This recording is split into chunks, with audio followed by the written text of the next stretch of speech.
Now, as you may or may not know, Tupac is one of the most influential rappers in hip hop of all time. With 11 platinum records, 75 million records sold worldwide, and 2 top-selling albums of all time, Tupac Shakur's musical career was established. And you might ask, why did Tupac Shakur become famous? Like many rappers, he would use coarse and crude language to expose the nature of the U.S. political and economic system. But unlike many rappers, when he would expose these issues, he would propose solutions to them, which allowed his listeners to be active in politics. And now this activism stems from the upbringing that he had. Both his parents, Afeni Shakur and Billy Garland, were members of the Black Panther Party. And this kind of translates to, at 7 years old, he was part of a protest that supported Geronimo Pratt, who was also a Black Panther Party member, and as well as Tupac Shakur's godfather.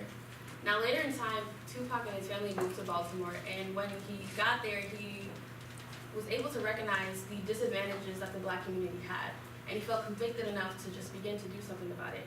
So he started the Stop the Killing campaign, which was a campaign that talked about AIDS prevention as well as safe sex. And this continued throughout high school, and he brought this to his high school. And he would go to club organizations and he would speak about these issues. He would bring his light. And according to Darren Basfield, who was a friend of Tupac, he talked about how himself and others would find themselves coming to these meetings more often than usual because of the energy and the creativity that Tupac brought to these club meetings. And this kind of just continued, and he just kept challenging officials. Even if in his lyrics, he would challenge President Bill Clinton and Ronald Reagan and Bush about the policies and the promises that they made before the election that did not do anything to assuage the problems that were in the Black community. And all these relationships and these things, these problems that he's gone through stem from his childhood. As I stated earlier, Tupac was born to Afeni Shakur and Billy Garland. And his beginning was not one that was great. His mother was in prison with him while pregnant. I mean, sooner or later, she was able to get out and have him at a regular hospital. But at the beginning, he was disadvantaged.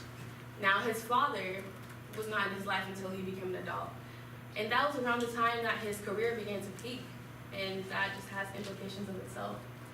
And to add to this, many of his family members were involved in illegal activities.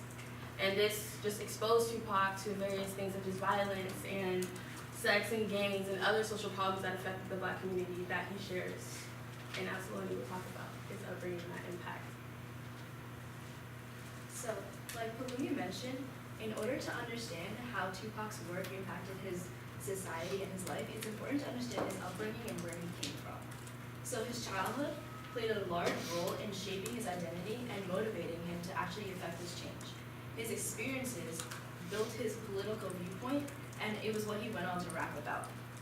Due to unfortunate circumstances, like Palumi mentioned, he was pushed through to a life of poverty and crime. He saw injustice all around him, and he decided to speak out against this injustice. For instance, Tupac's first rap was called MC New York, which was a song about gun violence. And he wrote this rap because he was inspired by a fatal shooting of one of his closest friends. Like this, there was many other things that happened in his childhood that he was inspired to speak out against because he saw all this injustice going on around him. Shakur also saw that his upbringing drove him to make a lot of bad decisions.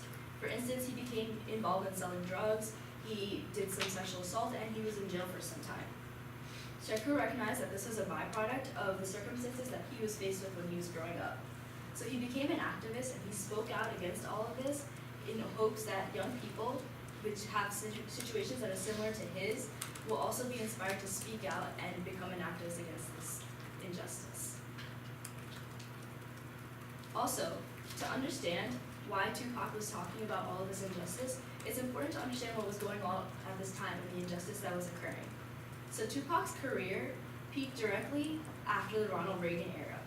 During this era, the first year Ronald Reagan administration, the median income of all Black families fell by 5.2% due to budget cuts of financial help for people in inner cities. So a large amount of these African Americans were living in poverty, and this insufficient income brought along the drug trade and a lot of other bad things in these neighborhoods. And this was also a time of great racial oppression and discrimination, as you guys may know at that time. Many white supremacist groups were taking action and they were becoming violent against these African Americans. And black men in particular, young black men, were faced with a lot of racial profiling at this time. So now that brings us to our thesis. After hearing a little bit about Tupac's childhood and his career, it leads us to question what exactly was it that Tupac was trying to convey to his audience through his work as an activist. Well, Tupac emphasized racial pride through his music because it was his goal to give youth a strong foundation to drive the future with greater justice and equality in mind for all. And the best way he did that was by expressing himself through his music in the most vulnerable way possible. And with vulnerability comes great empathy. When you hear a story that needs to be heard through a different perspective, it really makes you want to share that story with the rest of the world as well. Seeing that Tupac, from where he came from, was able to be so successful, he really inspired so many others with a similar story. So now, as Tupac rapped about the struggles that so many black youth faced, including himself, we have to keep in mind that it's because of the way that racism has developed throughout American history.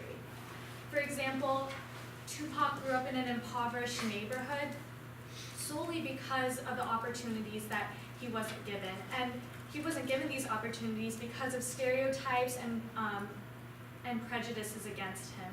And so many other black families face the same problems. So now in one of his works, Hey Mama, he really appreciates and recognizes all the sacrifices that his mother has made for him, despite a lot of her flaws. For example, he says, and even as a crack fiend, Mama, you will always be a black queen. Mama, I finally understand for a woman it ain't easy trying to raise a man.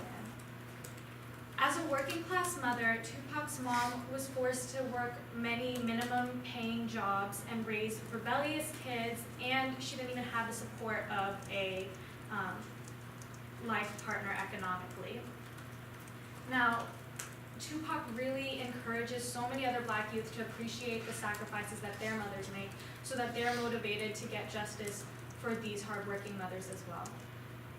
Now in Changes, one of Tupac's most famous raps, he calls for action through a universal effort. He really, he brings up a very significant social issue that's even prominent during our time now. He says, the penitentiary is packed and it's filled with blacks, but some things will never change. Racism can't just change overnight. It's something that we have to take time and work on together. Although our society has made so much progress, there's so many things that have still remained unchanged. But on a more hopeful note, he suggests it's time for us as a people to start making some changes. Let's change the way we eat, let's change the way we live, let's change the way we treat each other. If we work together as a community for this cause, there's so much progress that our society has the potential to make.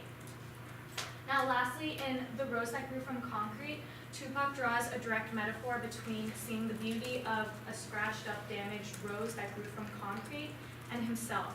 You don't see these scratches and say, oh my gosh, look at all this damage to this rose. You see the miracle in what has happened, how it grew from concrete. And similarly, you don't see Tupac's flaws or his background. You see what he has grown from and the hardships he has overcome to become successful.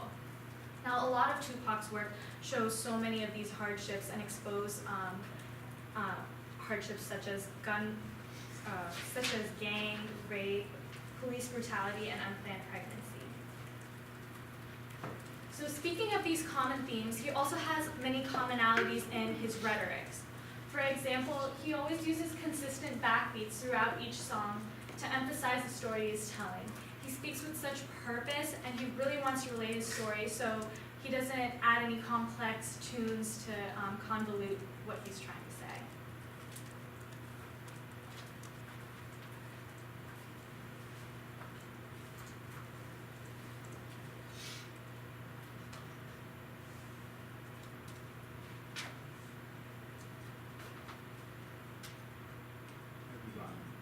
Me.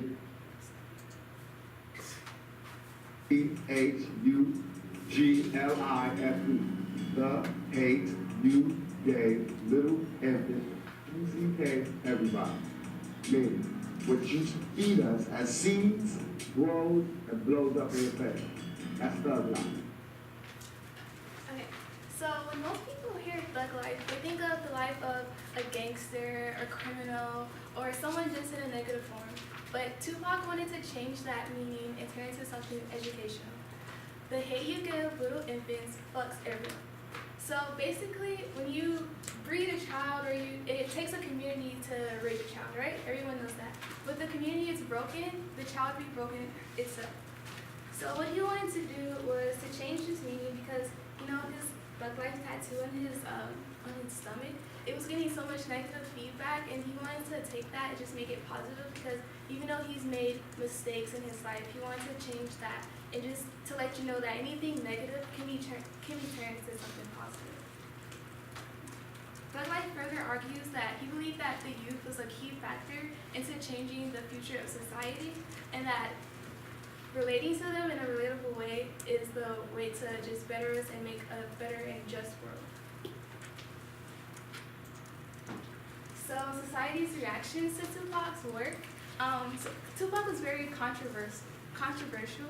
He rapped about gangs, police brutality, politics, rape, and just things that made people very uncomfortable. So with that, I say that Tupac made music for two people. The people who liked his music and liked the way it sounded, the people who believed that his work could better us in a political world, and then the people who just wanted to go against him because he was a black male. Tupacalypse is one of Tupac's most political and popular works. It was claimed that the album influenced a youth in Texas to actually shoot a state trooper. The U.S. Vice President at the time actually publicly criticized Tupac and said, "There is no reason for a record like this to be released. It has no place in our society." With that being said, Tupac really was influential at the time because during this time period, the political advice that most black people had came through music, like NWA, Ice-T, Ice Cube, like all of these people, they were putting their political thoughts into their music, and it brought everything that was happening in the dark from previous centuries into the light, into mainstream media, because everyone knows that like Hollywood likes to not exploit, but just use like black people's suffering and to like make money off that because it sells, because people feed off of empathy, and that's what he wanted to do, but for the right reasons. So Tupac was charged for sexually assaulting a woman. He denied the charges, but he still had to serve 9 months in prison. And with this being said, people were basically telling him to practice what you preach, because he was preaching to have black on black crimes lowered, to stop the police brutality, to stop the crime in general and discrimination. But people were saying, how can you do this and get locked up yourself? Like, that just doesn't add up. However, there are many influential people in the world who have made mistakes. For example, Malcolm X. He was charged for breaking and entering, but we all respect Malcolm X, and we know that he's done very important things for us to get to where we are today. But this did do damage to what he was advocating, because it was so controversial already, and this would just strengthen the argument of the opposing side. So with this being said, many people use this mistake to justify why what he was saying was wrong. However, on the other side of the argument, many people related to him.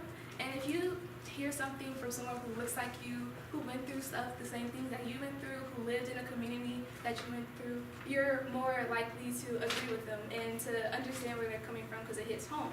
So it was a balance. Like the hatred was balanced with the people who supported him heavily.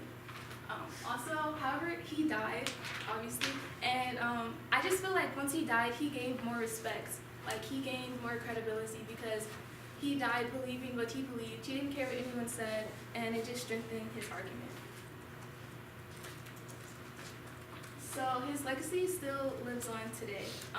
His empathy is still used in movies. Like, I don't know if you guys have noticed, but over like the past decade, there's been multiple slave movies, woke movies, like just things about like black movement and black power and all lives matter, black lives matter. But I feel like those are like done for the wrong reasons, and he wanted to use his empathy to benefit the community. And I feel like nowadays people are using it to exploit and make money off of it. However, any attention is good attention, so making the community aware, making the world aware of what we've been through and how not all black history is bad history, like there are some positive aspects to it, is what he really wanted, because he believed that empowering the youth was really the key.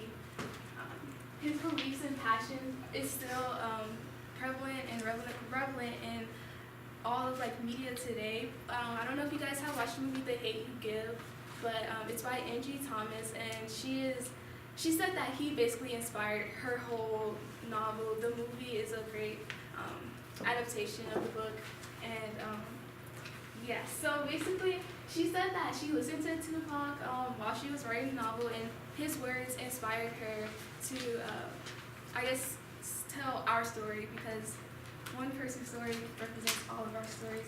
So that's what he wanted, and she actually said that she wanted to write her book towards youth herself, because she feels like youth are like the key to like making our future a better future. So this kind of brings into question, the day Tupac died, what does that teach us? So on September 13th, 1996, Tupac was involved in a shootout. Now, about 18 years later from the day he died, Officer Caro, who was one of the cops that had one of the last interactions between Tupac before he stopped talking.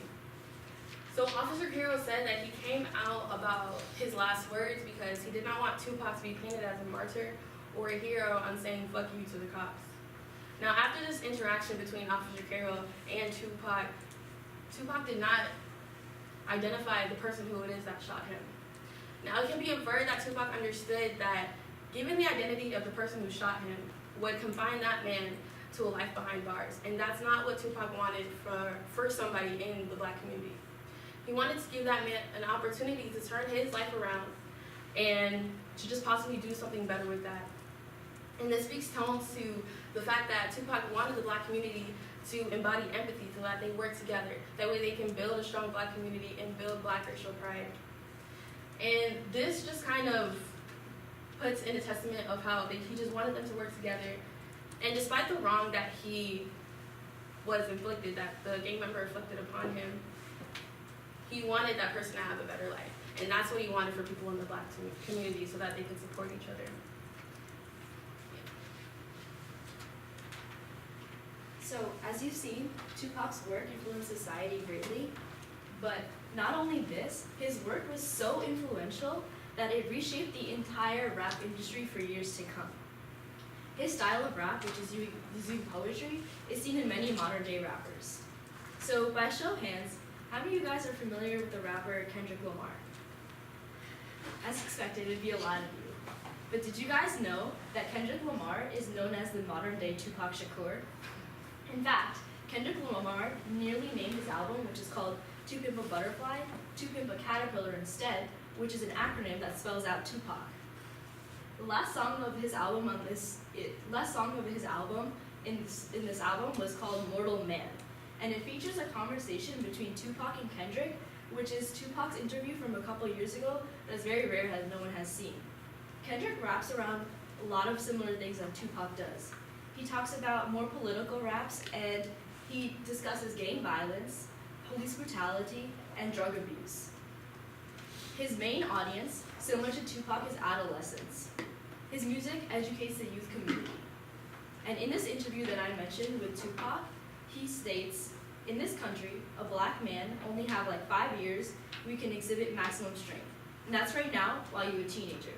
Because once you turn 30, it's like they take the heart and soul out of a man, out of a black man in this country. And you don't want to fight no more. If you don't believe me, you can look around. You don't see no loudmouth 30-year-old motherfuckers. This goes back to the idea that he wants to influence you to stand up against racial injustice. Tupac has had an influence on a plethora of other rappers, including J. Cole. He states, "My favorite rapper was Tupac. He was my favorite rapper before I even started rapping. I remember him coming home with that first Pac album, and since then, I was too young to know what he was talking about, but it connected. Because that's the thing about art. It's just truth. It's straight whatever you feel. So even as a 7-year-old kid, I could hear Pac's early albums and feel the truth, which was Tupac's original goal, to educate the youth. And here we have an animation of Tupac speaking to young Kendrick, and it's very powerful because it shows Tupac like he's putting the passion into Kendrick to educate the youth. And in conclusion, Tupac couldn't have said it better. I'm not saying I'm going to change the world, but I guarantee that I will spark the brain that will change the world. Thank you.